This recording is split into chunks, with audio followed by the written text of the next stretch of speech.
Selamat datang kembali di channel Pegawai Jalanan. Semoga informasi yang kami sajikan ini bisa bermanfaat untuk kita semua. Silahkan kalian simak video ini agar kalian bisa menangkap informasi yang kami sajikan. Selamat menonton.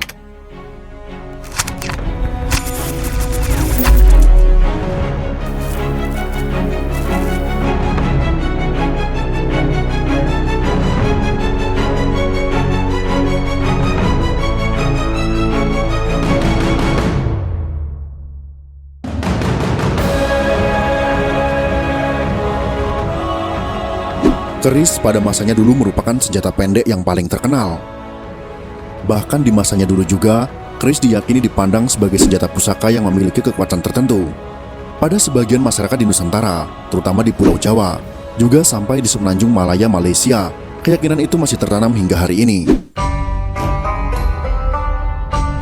Sampai hari ini, para ahli berpendapat bahwa keris berasal dari Pulau Jawa. Karena itulah, sampai hari ini eksistensi keris masih sangat terjaga di tanah Jawa. Dan bagi masyarakat Jawa, keris telah dipandang sebagai salah satu bentuk peninggalan budaya yang adiluhung, sehingga keris tak bisa dipisahkan dengan perilaku dan aktivitas budaya masyarakat Jawa. Bagaimanakah dengan masyarakat Melayu? Tidak begitu jauh berbeda dengan masyarakat di Jawa. Sebagian masyarakat Melayu juga memandang bahwa keris merupakan salah satu peninggalan budaya yang sampai hari ini masih dihargai keberadaannya. Keris masih tetap dipandang sebagai bagian dari bentuk budaya yang sangat berharga dan mendapat tempat yang istimewa. Hingga hari ini masyarakat Melayu masih sangat mengenal apa yang disebut dengan keris Melayu. Seorang pakar dan pemerhati keris di Malaysia, yaitu Moh Ramli Raman, dalam makalahnya tentang keris Melayu Semenanjung yang pernah disampaikan dalam diskusi di Bentara Budaya Jakarta pada bulan Agustus tahun 2008, mengatakan bahwa peranan keris dalam masyarakat Melayu begitu besar. Menurutnya, keris bukan hanya senjata tempur tapi juga meliputi segala aspek kehidupan, yakni antara yang terpenting sebagai regalia kekuasaan di 13 provinsi dan sebuah daerah nasional, yaitu wilayah persekutuan yang meliputi 3 bagian seperti Kuala Lumpur, Putrajaya, dan Labuan di Sabah. Ramli Raman yang pakar dari Akademi Pengajian Melayu University Malaya ini sempat pula menguraikan bahwa pada setiap negeri di Malaysia mempunyai keris-keris kebesaran atau keris kerajaan, atau yang dikenal dengan keris diraja. Keris kebesaran itu terdiri dari sebuah keris pendek, sebuah keris panjang, atau keris penyalang, atau gabus, ataupun disebut keris alang, juga dipanggil dengan keris terapang. Keris-keris itu semuanya menjadi simbol kekuasaan Melayu. Dan salah satu keris kerajaan yang sangat terkenal di Malaysia adalah keris yang di Pertuan Agong. Sejak kapankah keris yang berasal dari Jawa itu kemudian bisa dimiliki juga oleh masyarakat Melayu? Bila meminjam pendapat Ramli Raman, akan terlihat jelas bahwa sejarah keris Melayu itu telah melalui liku perjalanan sejarah yang sangat panjang. Seperti diakui oleh Ramli Raman, keris Melayu itu permulaannya berasal dari tanah Jawa, yakni sejak zaman kegemilangan Majapahit. Sejarah mencatat, seorang empu atau ahli pembuat keris dari Jawa telah datang ke daerah Patani, Thailand Selatan, sekitar penghujung abad ke-15 dan awal abad ke-16. Pada awalnya dulu, Patani merupakan wilayah kerajaan Melayu. Dari Patani itulah, sang empu yang kemudian dikenal dengan nama Empu Pandai Sarah atau Pandai Sarah, mengembangkan bentuk keris yang dibawanya dari Jawa.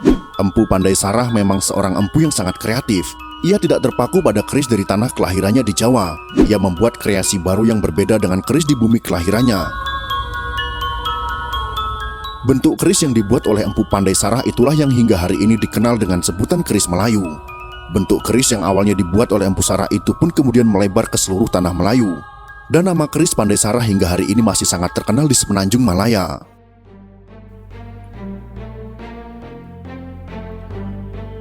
Sejak pertama kali dikenalkan oleh Empu Pandai Sarah, bentuk-bentuk keris Melayu pun terus berkembang dari masa ke masa. Seperti halnya di Pulau Jawa, keris Melayu pun penuh dengan nilai-nilai estetika, seperti mempunyai 2 belah mata yang melebar di pangkal dan tirus di ujungnya serta tajam. Mata kerisnya lurus dan berlok-lok dengan keindahan pamor serta hulu yang indah dan menarik. Demikian pula sarung keris juga penuh dengan nilai estetika.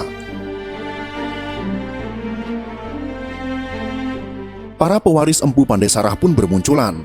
Salah seorang di antaranya adalah bernama Sangguna, yang merupakan empu pertama di zaman Sultan Muhammad Shah Melaka. Sang Guna telah membuat keris tempa panjang berukuran 3 jengkal. Hulu keris Melayu berukuran sekitar 15 cm.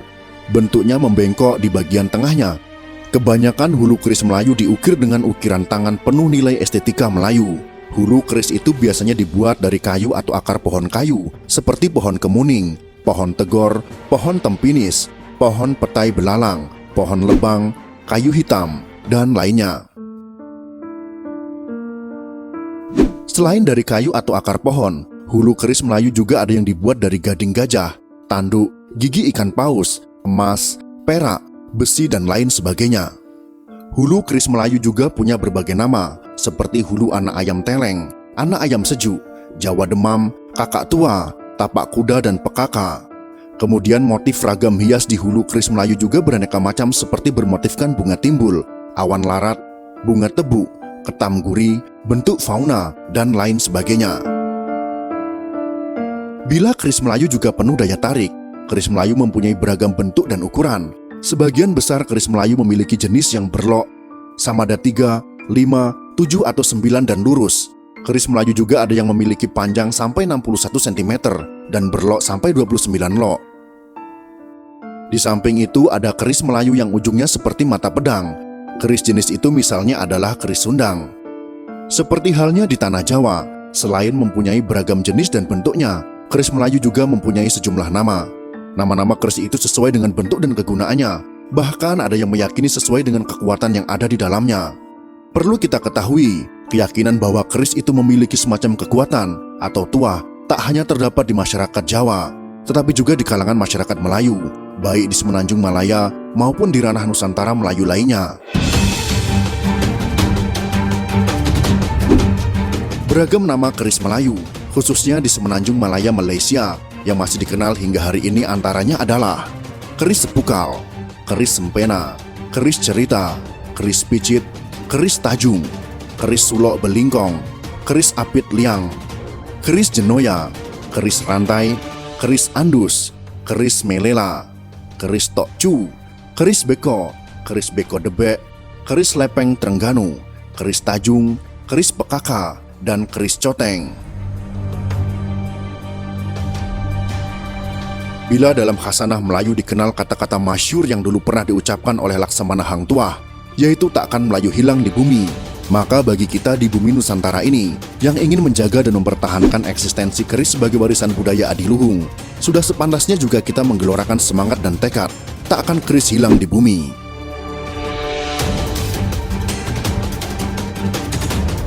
Itulah sekelumit kisah tentang perjalanan keris dari tanah Jawa sampai di tanah Melayu. Semoga informasi ini bisa menambah wawasan kita semua.